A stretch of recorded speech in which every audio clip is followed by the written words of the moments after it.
হযরত আবু বকর রাদিয়াল্লাহু তাআলা আগে থেকে প্রস্তুত ছিলেন, কখন আল্লাহর নবী আসবেন, কখন আল্লাহর নবী আসবেন।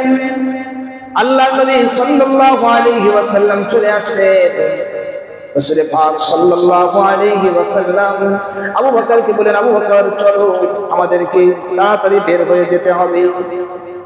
সামনের পথ ছেড়ে দিয়ে পিছনের জানলা দিয়ে বের হয়েছে। আবু বকর রাদিয়াল্লাহু তাআলা আনহু দুইটা উষ্টি প্রস্তুত করে আগে থেকে রেখে দিয়েছিলেন।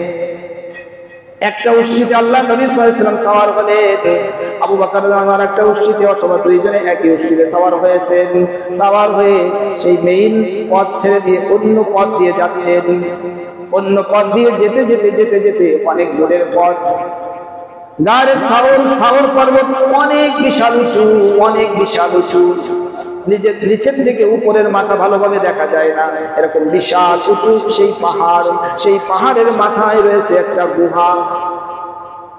এই যে আবু বকর রাদিয়াল্লাহু আনহু রাসূল পাক সাল্লাল্লাহু আলাইহি ওয়াসাল্লামকে নিয়ে যে চলতেছেন, কিতাবের ভিতরে লেখে আল্লাহ নবী সাল্লাল্লাহু আলাইহি ওয়াসাল্লামকে নিয়ে হযরত আবু বকর রাদিয়াল্লাহু তাআলা যখন চলতেছেন, কোন সময় আল্লাহ নবীর সামনে যাচ্ছেন, আবু বকর অত্যন্ত বিচলিত, অত্যন্ত চিন্তিত।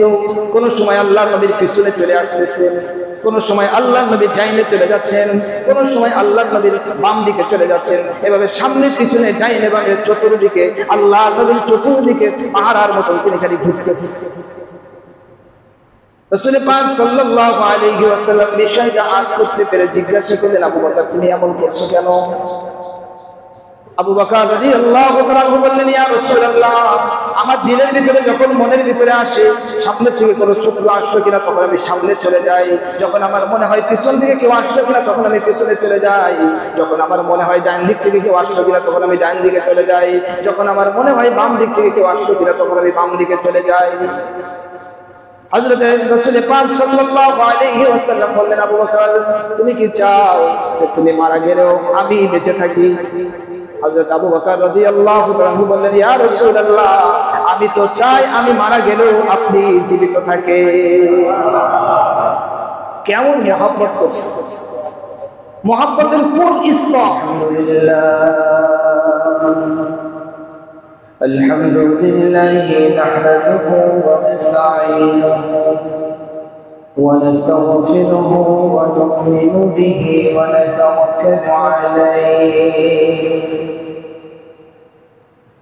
ونعوذ بالله من شرور أنفسنا ومن سيئات أعمالنا من يهده الله فلا مضل له ومن يضلله فلا هادي له ونشهد أن لا إله إلا الله وحده لا شريك له ونشهد أن سيدنا وسندنا وحبيبنا وطبيبنا ومرشدنا ومحبوبنا ومولانا محمد الذي أرسله بالحق بشيرا ونذيرا وداعيا إلى الله بإذنه وسراجا منيرا أما بعد فأعوذ بالله من الشيطان الرجيم بسم الله الرحمن الرحيم إلا تنصروه فقد نصره الله إذ أخرجه الذين كفروا ثاني اثنين إذ هما في الغار إذ يقول لصاحبه لا تحزن إن الله معنا فأنزل الله سكينته عليه وأيده بجنود لم تروها وجعل كلمة الذين كفروا السفلى وكلمة الله هي العليا والله عزيز حكيم. وعن أنس رضي الله تعالى عنه قال رسول الله صلى الله عليه وسلم بعثت أنا والساعة كهاتين اللهم صل على محمد وعلى آل محمد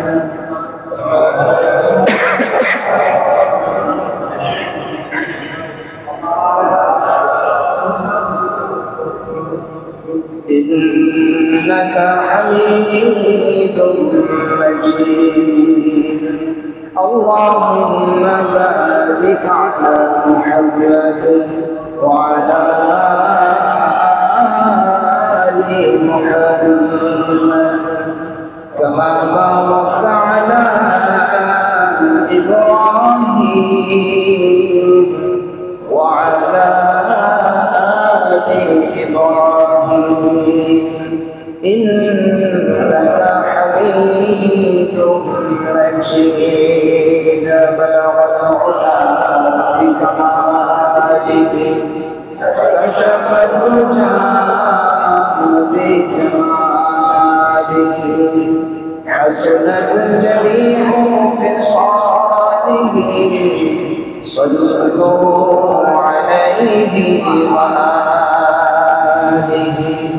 यहाँ हम सब मुसाफिर हैं यहाँ हम सब मुसाफिर हैं वही आखिर ठिकाना कोई आगे रवाना है कोई पीछे रवाना बना वही हुदा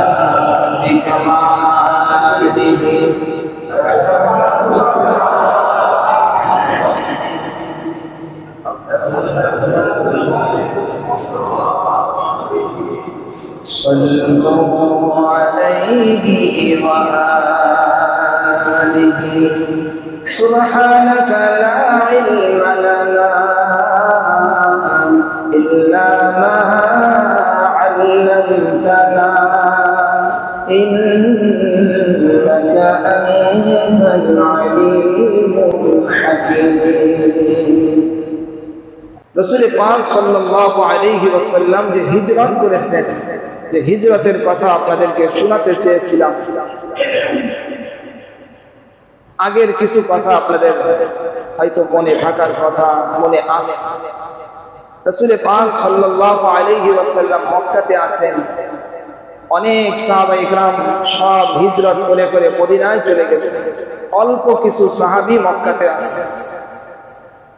হযরত আবু বকর সিদ্দিক রাদিয়াল্লাহু তাআলা আনহু মক্কাতে আছেন, হযরত আলী কাররামাল্লাহু ওয়াজহা মক্কাতে আছেন, রাসূল পাক সাল্লাল্লাহু আলাইহি ওয়াসাল্লাম মক্কাতে আছেন। আর আস্তে আস্তে আস্তে আস্তে সব সাহাবায়ে ইকরাম কোথায় চলে আসছেন? মদিনাতে চলে আসছেন। আর কিছু অল্প কিছু সাহাবী আছেন যারা বিভিন্ন কারণে তারা যেতে পারছেন। এখনো পর্যন্ত রাসূল পাক সাল্লাল্লাহু আলাইহি ওয়াসাল্লামকে হিজরত করার অনুমতি দেওয়া হয়নি। হিজরত অত্যন্ত গুরুত্বপূর্ণ এক বিষয়, হিজরত অত্যন্ত গুরুত্বপূর্ণ এক বিষয়। আল্লাহ তাআলা ঈমানের পরে হিজরতের কথা বলেছেন। যারা ঈমান আনার পরে হিজরত করবে তাদের জন্য আল্লাহ তাআলা ফজিলতের কথা বলেছেন।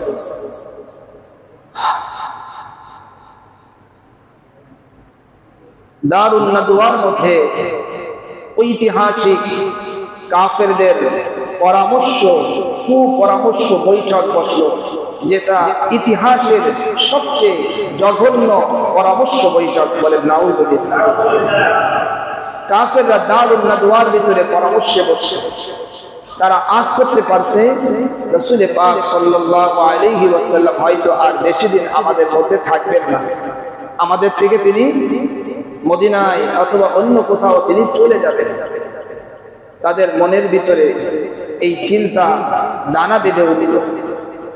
কাফেররা দারুন নাদওয়ার ভিতরে পরামর্শে বসছে।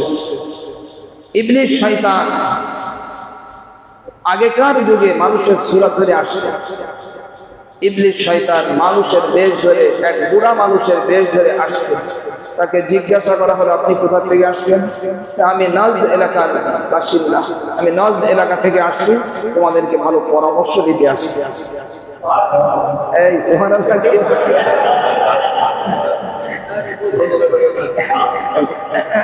বুঝে শুনে সুবহানাল্লাহ বলতে হবে, বুঝে শুনে আলহামদুলিল্লাহ বলতে হবে, বুঝে শুনে আল্লাহু আকবার বলতে হবে, বুঝে শুনে। হয়তো ভাই মানে বুঝতে পারেন নাই, দারুন নাদওয়ার মধ্যে ইবলিস শয়তান আসছে মানুষের বেশ ধরে। পরামর্শ শুরু হয়ে গেল। মুসলমান ভাইরা আমার খুব হৃদয়ের কান দিয়ে শুনতে হবে এবং এটা নিয়ে চিন্তা করতে হবে বিশ্বনবী সাল্লাল্লাহু আলাইহি ওয়াসাল্লাম কতটা কষ্ট করেছেন, আমাদেরকেও কষ্ট করতে হবে। দুনিয়া ক্ষণিকের আজ আছে কাল নাই। দারুন নাদওয়ার ভিতরে পরামর্শ বসছে। এক কাফের পরামর্শ দিচ্ছে তাকে কোনো একটা কুঠরির ভিতরে বেঁধে রাখা হোক, শিকল দিয়ে বেঁধে রাখতে হবে যাতে ওই কুঠরি থেকে বের হতে না পারে। ইবলিস শয়তান, বৃদ্ধ ইবলিস শয়তান বুড়ার সূরা ধরে আসছে, বলে না না এটা হবে না। কেন হবে না? তার কারণ আল্লাহর নবীর এমন সাহাবীরা রয়েছে, তারা যখন জানতে পারবে এই ঘরের ভিতরে আটকায় রাখা হয়েছে, তাদেরকে তোমরা আটকায় রাখতে পারবে না। বলেন না সুবহানাল্লাহ। এবার সুবহানাল্লাহ। আরেকজন কাফের পরামর্শ দিয়েছে, তাকে আমাদের দেশ থেকে তাড়ায় দেওয়া হোক, অন্য এলাকায় চলে যাক। মিস্টার ইবলিস শয়তান এই বুড়া বলে না না এটাও হবে না। তার কারণ এই এলাকা থেকে আরেক এলাকায় যদি যাই, তোমরা তো জানো মুহাম্মাদুর রাসূলুল্লাহ সাল্লাল্লাহু আলাইহি ওয়াসাল্লামের কথার ভিতরে কেমন জাদু আছে, তার চেহারা কত সুন্দর, তার অবয়ব কত সুন্দর, তার আখলাক কত সুন্দর। এইগুলো যখন মানুষ দেখবে, ওই অঞ্চলের মানুষ তার দিকে ধাবিত হয়ে যাবে। এটাও করা যাবে না। তাহলে কোনটা করতে হবে? সব থেকে দুষ্টু আবু জাহেল্লা, সব থেকে দুষ্টু আবু জাহেল্লা পরামর্শ দিয়েছে যে আমার মাথায় একটা বুদ্ধি আসছে, আমার মাথায় একটা বুদ্ধি আসছে। কি বুদ্ধি? আমার মাথায় একটা বুদ্ধি আসছে, কুবুদ্ধি। এই কুবুদ্ধি হলো প্রত্যেক গোত্রের এক একজন থাকবে যুবক, তাদেরকে দিয়ে নবীজি সাল্লাল্লাহু আলাইহি ওয়াসাল্লামের ঘর ঘেরাও করতে হবে, ঘর ঘেরাও করে তাকে হত্যা করে ফেলতে হবে। মিস্টার ইবলিস শয়তান বলে এই যে একটা সুন্দর কথা হয়েছে, বলেন না নাউযুবিল্লাহ। হিজরতের এই অধ্যায়ের মধ্যে প্রতি ক্ষণে ক্ষণে ক্ষণে ক্ষণে একজন মুসলমান যখন এই হিজরতের কথা শুনবে, তার ঈমান খালি বাড়তেই থাকবে, বাড়তেই থাকবে, বাড়তেই থাকবে। বলেন সুবহানাল্লাহ। প্রত্যেক মুসলমান সে দেখতে পাবে মালিকের মহাশক্তি, মালিকের মহাশক্তি। এই হিজরতের অধ্যায়ের মধ্যে মুসলমান দেখতে পাবে মালিকের কত শক্তি, কত শক্তি। মুসলমানের ঈমান বেড়ে যাবে, মুসলমানের আমল বেড়ে যাবে। এদিকে পরামর্শ অনুযায়ী সমস্ত কিছু ফয়সালা হয়ে গেল। অপর দিকে আল্লাহ পাক রব্বুল আলামিন জিবরিল আমিনকে পাঠিয়ে দিয়েছেন, এ জিবরিল যাও, চলে যাও, আমার হাবিবের কাছে যাও, তাকে গিয়ে সংবাদ দাও আমি আল্লাহ তাআলা তাকে হিজরতের অনুমতি দিচ্ছি। রাসূল পাক সাল্লাল্লাহু আলাইহি ওয়াসাল্লামের কাছে হযরত জিবরিল আমিন চলে আসেন। সম্মানিত ফেরেশতা চলে আসছেন।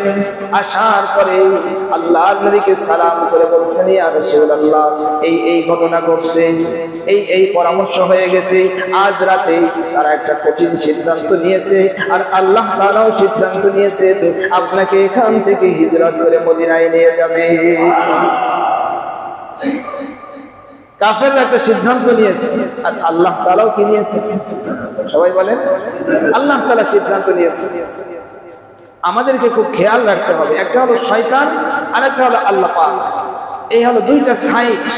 এই দুই সাইডের আপনি কোন সাইডে থাকবেন? প্রত্যেকটা ব্যাপারে, প্রত্যেকটা ক্ষেত্রে দুই সাইড আছে। কথা বলেন, প্রত্যেকটা ক্ষেত্রে কয় সাইড? দুই সাইড। একটা হলো শয়তানের সাইড, আর একটা হলো আল্লাহ পাকের সাইড। আপনি যেদিকে ইচ্ছা যেতে পারেন। আমরা সবাই স্বাধীন, যেদিকে ইচ্ছা আমরা যেতে পারি। রাসূল পাক সাল্লাল্লাহু আলাইহি ওয়াসাল্লাম এই সংবাদ পেয়ে রাসূল পাক সাল্লাল্লাহু আলাইহি ওয়াসাল্লাম দ্বিপ্রহরের সময় কোন সময় আবু বকর রাদিয়াল্লাহু তাআলার বাসায় এই টাইমে আসেন না।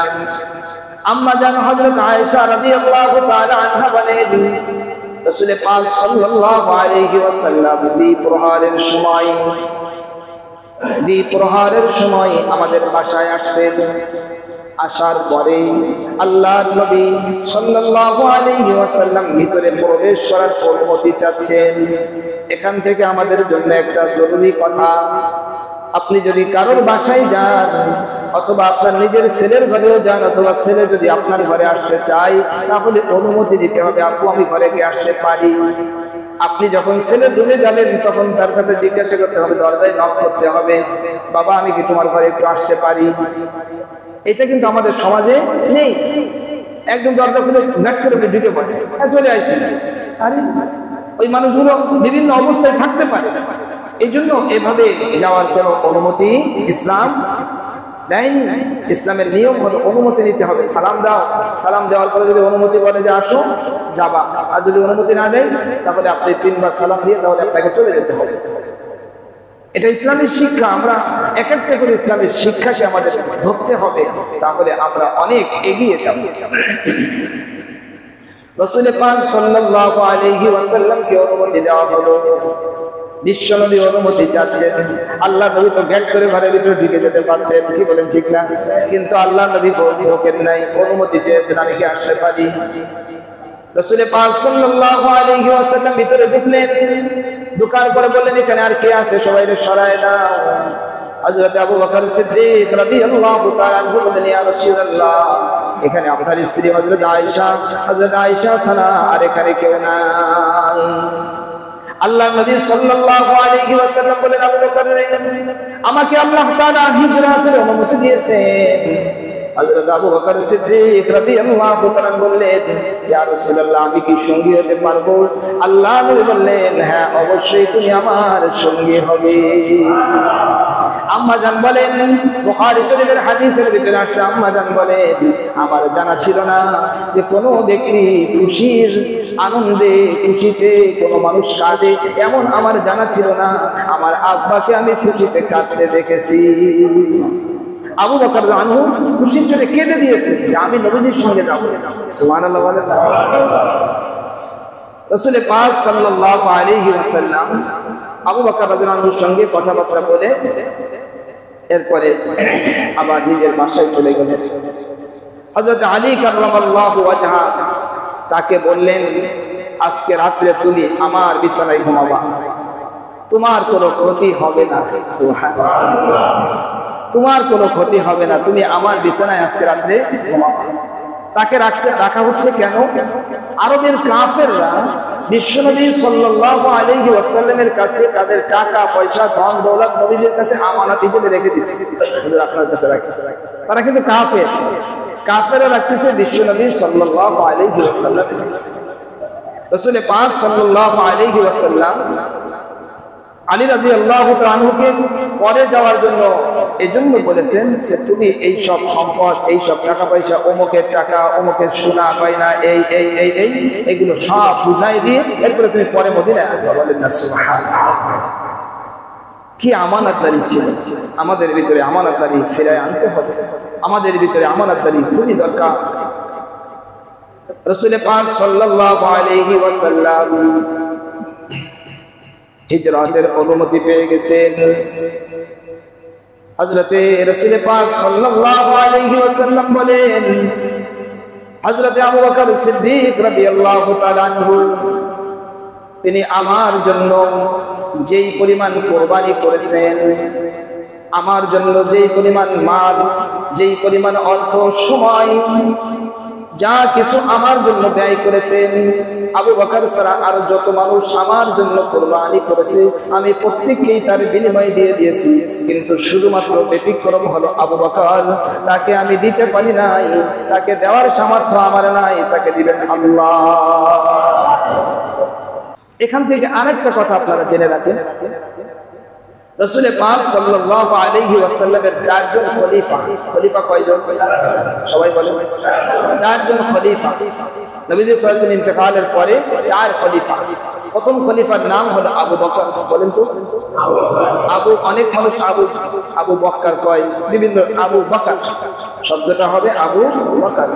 আবু বকর রাদিয়াল্লাহু তাআলা আনহু। অনেক মানুষ বলে আবু বক্কার, বক্কারও বলেন, আরো বিভিন্ন ভাবে মানুষ বলে, কিন্তু শব্দটা বলতে হবে আবু বকর। আর প্রথম খলিফা। দ্বিতীয় খলিফা হযরতে ওমর রাদিয়াল্লাহু তাআলা আনহু। দ্বিতীয় খলিফা। তৃতীয় খলিফা হযরতে উসমান রাদিয়াল্লাহু তাআলা আনহু। বলেন। চতুর্থ খলিফা হযরতে আলী কাররামাল্লাহু ওয়াজহা। বলেন। চতুর্থ খলিফা হযরত আলী কাররামাল্লাহু ওয়াজহা। এই চারজন হলো খলিফা। কার খলিফা? রাসূল পাক সাল্লাল্লাহু আলাইহি ওয়াসাল্লামের খলিফা। প্রথম খলিফা হযরত আবু বকর রাদিয়াল্লাহু তাআলা আনহু, দ্বিতীয় খলিফা হযরত ওমর রাদিয়াল্লাহু তাআলা আনহু, তৃতীয় খলিফা হযরত উসমান রাদিয়াল্লাহু তাআলা আনহু, চতুর্থ খলিফা হযরত আলী কাররামাল্লাহু ওয়াজহা। এখান থেকে এর ভিতরে আরেকটা মজার কথা আছে। প্রথম দুইজন আবু বকর আর হযরত ওমর, এই দুইজন হলো রাসূল পাক সাল্লাল্লাহু আলাইহি ওয়াসাল্লামের শ্বশুর। প্রথম দুইজন আল্লাহর নবী সাল্লাল্লাহু আলাইহি ওয়াসাল্লামের শ্বশুর, আর আল্লাহর নবী হলেন জামাই। সুবহানাল্লাহ বলেন না? একটা মজার কথা, হয়তো অনেক মানুষ আপনারা হয়তো নাও জানতে পারেন। প্রথম দুইজন হলেন আল্লাহর নবী সাল্লাল্লাহু আলাইহি ওয়াসাল্লামের শ্বশুর, আর শেষের দুইজন উসমান এবং হযরত আলী রাদিয়াল্লাহু আনহু, দুইজন হলো জামাই। আর বিশ্বনবী সাল্লাল্লাহু আলাইহি ওয়াসাল্লাম হলেন শ্বশুর। জামাই শ্বশুর, চার খলিফা জামাই শ্বশুর। বলেন না সুবহানাল্লাহ। এই চারজন হলো আল্লাহর নবী সাল্লাল্লাহু আলাইহি ওয়াসাল্লামের খলিফা। রাসূল পাক সাল্লাল্লাহু আলাইহি ওয়াসাল্লামকে হিজরতের অনুমতি দেওয়া হয়েছে। কাফেররা পরামর্শ অনুযায়ী রাতের বেলা যখন রাত আস্তে আস্তে গভীর হচ্ছে, প্রত্যেক কওম থেকে, গোত্র থেকে এক একজন যুবক নাঙ্গা তলোয়ার নিয়ে আল্লাহর নবী সাল্লাল্লাহু আলাইহি ওয়াসাল্লামের ঘরটা ঘেরাও দিয়েছে। আপনারা যারা হজে গেছেন, এখন দুই তলা বানানো আছে আল্লাহর নবীর পবিত্র ঘরটা। বলেন না সুবহানাল্লাহ। ওই ঘর তখন ওইভাবে ছিল না, কিন্তু ওই ঘরের চতুর্দিকে কাফেররা পাহারা বসে গেছে।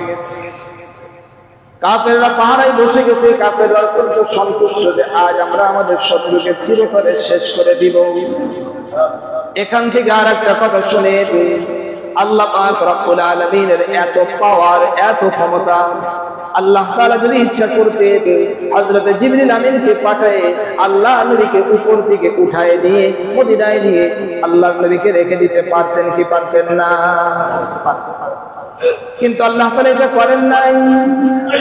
আল্লাহ তাআলা এর চাইতে আরো বড় ক্ষমতা আল্লাহ তাআলা দেখাতে চেয়েছে। তামাম দুনিয়ার মানুষেরা তোমরা আমার ক্ষমতা দেখো, তোমরা আমার শক্তি দেখো, তোমরা আমার কুদরত দেখো, দেখে তোমরা চিন্তিত হও, তোমরা আমাকে ভয় করো, তোমরা আর কাউকে ভয় করো না। আমার ভয় তোমাদের অন্তরের ভিতরে জাগ্রত করো। একজন মানুষের ভিতরে যখন আল্লাহ পাকের ভয় ঢুকবে, তখন ওই মানুষ আর কাউকে পরোয়া করবে না। ওই মানুষ শুধু আখিরাতের দিকে দৌড়ানো শুরু করে দিবে। রাসূল পাক সাল্লাল্লাহু আলাইহি ওয়াসাল্লামের ঘর ঘেরাও। আল্লাহর নবী সাল্লাল্লাহু আলাইহি ওয়াসাল্লাম আলী কাররামাল্লাহু ওয়াজহা জামাইকে শুয়ায় রেখে আল্লাহর নবীকে আল্লাহ তাআলা ইশারা করছেন বের হন। সূরা ইয়াসিনের আয়াত তিলাওয়াত করতে করতে এই পর্যন্ত আসছেন ওয়াজআলনা মিন বাইনি আইদিহিম সাদ্দা ওয়া মিন খালফিহিম সাদ্দা ফাআগশাইনাহুম ফাহুম লা ইউবসিরুন। বলেন না সুবহানাল্লাহ। এর অর্থ আমি তাদের সামনে প্রাচীর দিয়ে দিয়েছি, তাদের পিছনে প্রাচীর দিয়েছি, আমি তাদেরকে ঢেকে রাখছি, তারা কেউ দেখতে পাবে না। এই জন্য কালামে পাকের তর্জমা বোঝা দরকার। ওয়াজআলনা মিন বাইনি আইদিহিম সাদ্দা, সাদ্দা মানে প্রাচীর, তাদের সামনে আমি প্রাচীর দিয়েছি।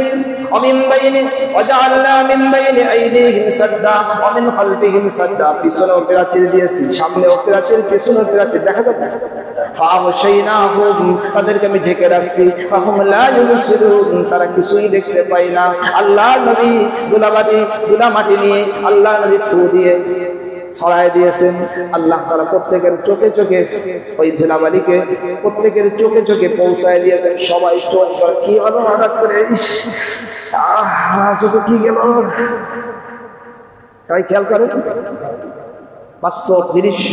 এভাবে সবাই চোখ গেল, চোখে কিছু গেলে মানুষ তখন অস্থির হয়েছে। মোটরসাইকেল চালাতে তাড়াতাড়ি হবে, আগে চোখ ঠিক করে।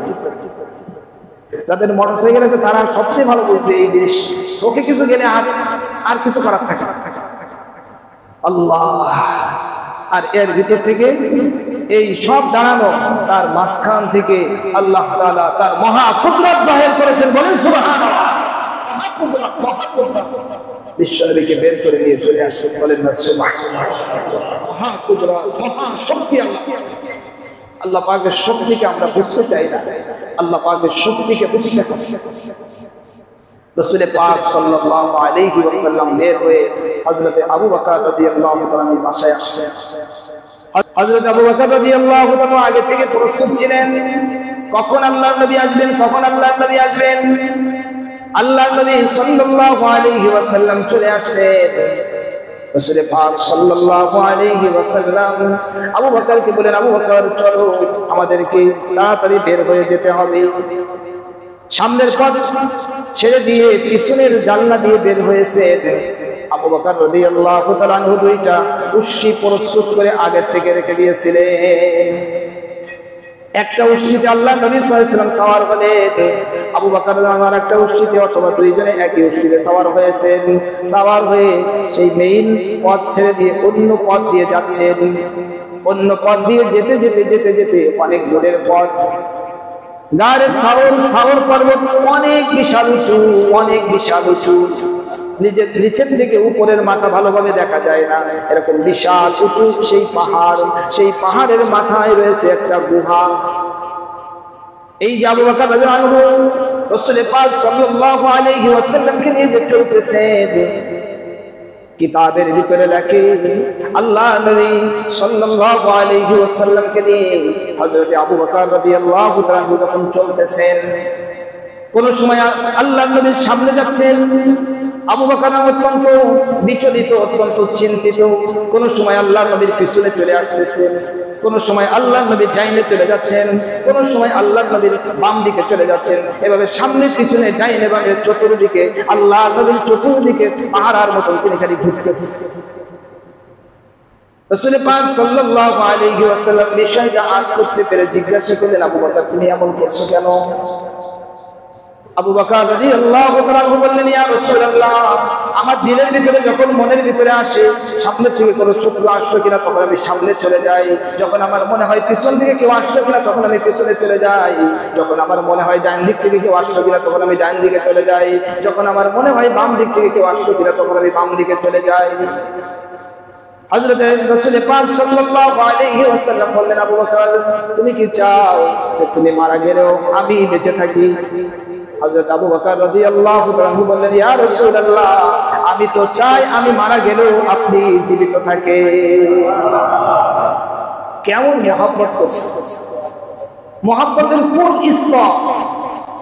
অনেক মানুষ দুনিয়াতে ছেলে মেয়ে মহব্বত করে, ভালোবাসে, এর কত উপরের স্তর, কত উপরের স্তর যা আমরা কল্পনাও করতে পারবো না। এইভাবে চলতে চলতে লম্বা সময় যাইতে যাইতে গারে সাউর পর্বতে যে গুহা রয়েছে, সেই গুহার ভিতরে রাসূল পাক সাল্লাল্লাহু আলাইহি ওয়াসাল্লাম এবং আবু বকর রাদিয়াল্লাহু তাআলা আনহু দুইজনে ওখানে গুহার ভিতরে আছে। কোন জায়গায়? গুহার ভিতরে। কাফেররা তো এদিকে খুব তারা একেবারে দাঁড়ায় আছে, একটু ভোটটা হোক, একটু ফর্সা ফর্সা হোক, ঢুকেই অমনি দেব শেষ করে তারা এরপরে ঢুকছে। ঢোকার পরে মনে করলো যে প্রথমে একটা কোপ লাগাই বলে না, আগে একটু দেখে নি কে আছে। যে চেহারা উঠাইছে কপাল থেকে যখন এই কাপড় চাদর ছড়াইছে, চাদর সরানোর সময় দেখে যায় কি ব্যাপার, এত সে লোক নাই যাকে আমরা খোঁজার জন্য সারা রাত দাঁড়িয়ে আছি, সে গেল। আলী রাদিয়াল্লাহু আনহু, আলী তুমি এখানে মুহাম্মদ রাসূলুল্লাহ সাল্লাল্লাহু আলাইহি ওয়াসাল্লাম সে কই, তিনি কই? ওরা তো তিনি বলে না, ওরা তো অন্য কিছু বলে। আমি তো সেটা বলবো না, আমি তো আমার ভাষায় রাসূল পাক সাল্লাল্লাহু আলাইহি ওয়াসাল্লামের প্রতি সম্মান নিয়ে আমাদেরকে সব সময় কথা বলতে হবে, শুনতে হবে। হযরত আলী কাররামাল্লাহু ওয়াজহা বলেন, আমি তো তার কিছুই জানি না, তিনি কই আমাকে এখানে শুইতে বলছেন, আমি শুয়ে আছি। আমার তো ঘুমটা খুব চমৎকার একটা ঘুম হয়েছে, সারা রাত চমৎকার একটা ঘুম দিয়েছি। কেন ঘুম হলো? আল্লাহর নবী সাল্লাল্লাহু আলাইহি ওয়াসাল্লাম বলেছেন তোমার কিছুই হবে না, তোমার কিছুই হবে না। সাহাবায়ে কেরাম বলছেন আমার যখন কিছু হবে না, বিশ্বনবী বলছেন কিছুই হবে না। আর এক সাহাবীর ঘটনা মনে পড়ছে, হযরত আব্দুল্লাহ যুল বিজাদাই, তিনি এক যুদ্ধের ময়দানে তিনি বলছেন ইয়া রাসূলুল্লাহ আপনি আমাকে দোয়া করে দেন আমি যেন শহীদ হয়ে যাই। রাসূল পাঁচজন বলছেন এই একটা কিছু নিয়ে আসো তো, আমি তোমাকে বেঁধে দিই, তোমার জন্য তুমি এখানে শহীদ হবা না, তোমার জন্য কেউ তোমার রক্ত ঝরাতে পারবে না। সুবহানাল্লাহ। রাসূল পাক সাল্লাল্লাহু আলাইহি ওয়াসাল্লামের কথার প্রতি তাদের ইয়াকিন কত বেশি ছিল, তাদের ইলম কত বেশি ছিল, আল্লাহর নবীর কথার প্রতি তাদের ইয়াকিন, তাদের বিশ্বাস কত বেশি ছিল। আমাদেরকেও তাদের কথাগুলো দেখে দেখে, তাদের সেই আমল দেখে দেখে আমাদেরকেও আমাদের ইয়াকিনকে ওই জায়গায় যাওয়ার চেষ্টা করতে হবে। কাফেররা যখন পেল না তখন তারা তো হায়রান, তারা বিভিন্ন দিকে ছড়ায় পড়ছে, যাও দ্রুত যাও, এখনো বেশি দূর যেতে পারে নাই, যদি যেয়ে থাকে যাও। চলে আসছে আবু জেহেল, হযরত আবু বকর রাদিয়াল্লাহু তাআলার বাসায় এসে ওনার মেয়ে আবু বকরের মেয়ে হযরত আসমা রাদিয়াল্লাহু তাআলা তার কাছে জিজ্ঞাসা করছে তোমার আব্বু? যে আমি জানি না কোথায়। তখন খুব জোরে একটা জ্বর আছে, খুব জোরে, এই কানের যে দুল ছিল সেই দুল ছিঁড়ে পড়ে গেছে, বলেন না নাউযুবিল্লাহ। তারা তো এখন পাগলের মতন হয়ে গেছে, পাগলা কুকুরের মতন অবস্থা, চতুর্দিকে ছড়ায় পড়ছে। আর একটা কুদরত আল্লাহ পাকের মহা কুদরত। আমরা আজকে নামাজ আর একটু 5 মিনিট পরে পড়ি, যেহেতু বৃষ্টির কারণে অনেক মানুষ একটু পরে পরে আসতেছে, একটু সময় আমরা নেই।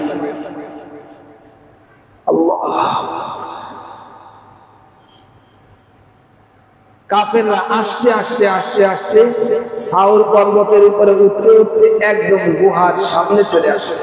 কোন জায়গায় চলে আসছে? একদম গুহার সামনে।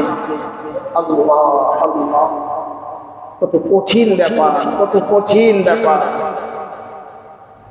হযরত আবু বকর রাদিয়াল্লাহু তাআলা আনহু তিনি দেখতেছেন কাফেরদের পা দেখা যাচ্ছে, এই যে গুহার সামনে দাঁড়ানো, তাদের কথাবার্তা শোনা যাচ্ছে, তাদের পা দেখা যাচ্ছে। খালি একটু নিচু হয়ে যদি তাকায় দেখা যাবে, নিচু হয়ে তাকালেই দেখা যাবে। আল্লাহ তাআলা কালামে পাকে সেই কথা তুলে ধরছে।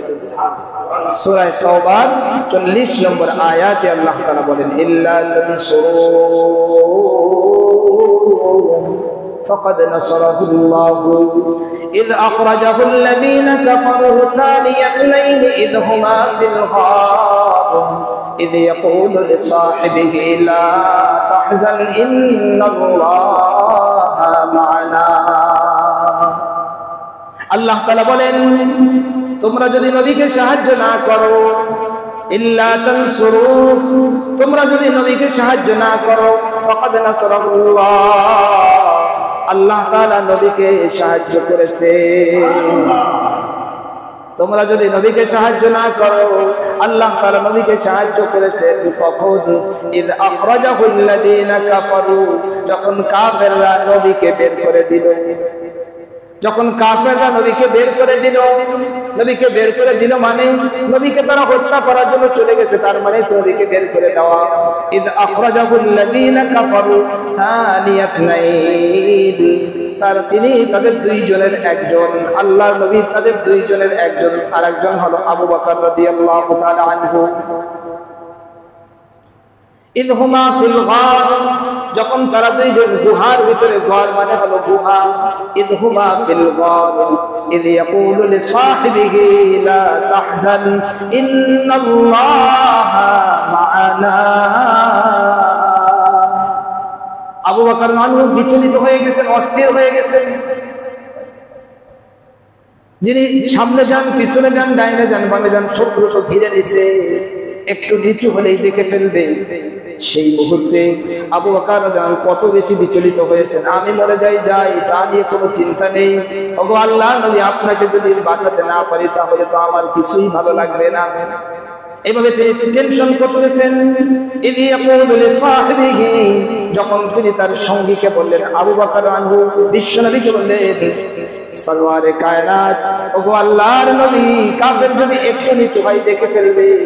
আল্লাহর নবীর ইয়াকিন, বিশ্বাস, দৃঢ়তা কত বেশি যা আমরা কোনো ব্যাখ্যা দিয়ে মাপতে পারবো না। আল্লাহর নবী বললেন, লা তাহজান, ও আবু বকর তুমি চিন্তিত হয়ো না, ইন্নাল্লাহা মা'ানা। ও আবু বকর আমরা এখানে দুইজন না, আমরা এখানে তিনজন আছি, আমাদের সঙ্গে স্বয়ং আরশ আজিমের মালিক আছে। কি কথা, কি পাওয়ারই কথা। দেখা যাচ্ছে দুইজন, আল্লাহ নবী বলেন যে আমরা তিনজন। সুবহানাল্লাহ বলেন, ইন্নাল্লাহা মা'ানা, আল্লাহ তাআলা আমাদের সাথে আছে। দেখে আমরা যা চিন্তা করব, এই চিন্তাটাও আল্লাহ তাআলা যদি করতে না দেন, আপনি করতে পারবেন? আপনি যা চিন্তা করবেন এই চিন্তাটা আল্লাহ তাআলা দিবেন, আপনি করতে পারবেন? আপনি চিন্তাও করতে পারবেন। আপনি যে দেখবেন এই দেখাটা আল্লাহ তাআলা যে দেখতে না দেন, আপনি দেখতে পারবেন না। আপনি কথা বলতেছেন, স্বাভাবিক কথা, আপনি বলতে পারবেন না, ইচ্ছা করলে পারবেন না। কত মানুষ এমন আছে, আপনি হাত উঠাচ্ছেন, আপনি ইচ্ছা করলে হাতটা উঠাতে পারবেন না যদি আল্লাহ উঠাতে না দেন। কিন্তু এই জিনিস আমরা অনেক সময় বুঝতে চাই, আমরা বুঝি না, হবে না কেন, হতে হবে, অনেক কিছু আমরা মনে করি, কিন্তু আসলে না। এরপরে আল্লাহ তাআলা বলেন, ফাআনজালাল্লাহু সাকিনাতাহু আলাইহি ওয়া আইয়াদাহু বিজুনুদিন লাম তারাউহা, আমি তার হৃদয়কে আমি প্রশান্তি দিলাম। ফাআনজালাল্লাহ, আল্লাহ তাআলা প্রশান্তির মাধ্যমে তাকে সাহায্য করেছেন। ওয়া আইয়াদাহু বিজুনুদিন লাম তারাউহা, আমি তাকে এমন বাহিনীর মাধ্যমে সাহায্য করেছি যাদেরকে তোমরা দেখতে পাও না। লাম তারাউহা বিজুনুদিন, জুনুদ মানে হলো বাহিনী, এমন বাহিনীর মাধ্যমে আমি তাকে সাহায্য করেছি যাদেরকে তোমরা দেখতে লাম তারাউহা। ওয়া জাআলা কালিমাতাল্লাযীনা কাফারুস সুফলা ওয়া কালিমাতুল্লাহি হিয়াল উলিয়া, কাফেরদের কথাকে আল্লাহ তাআলা নিচু করে দিবেন আর আল্লাহর কথা সমুন্নত থাকবে। বলেন না সুবহানাল্লাহ। এইভাবে হিজরত করে এখন আল্লাহর নবী কোন জায়গায় আছেন? গুহার ভিতরে। গুহার থেকে বের হবে, এই গুহায় 3 দিন থাকবে। যেহেতু এই হিজরতের আলোচনাটা ধারাবাহিকভাবে আমরা আলোচনা ইনশাআল্লাহ শুনবো, আল্লাহ তাআলা যদি আমাদেরকে তৌফিক দান করেন। এই জন্য আপনারাও জুমাতে একটু আগে আসবেন ইনশাআল্লাহ।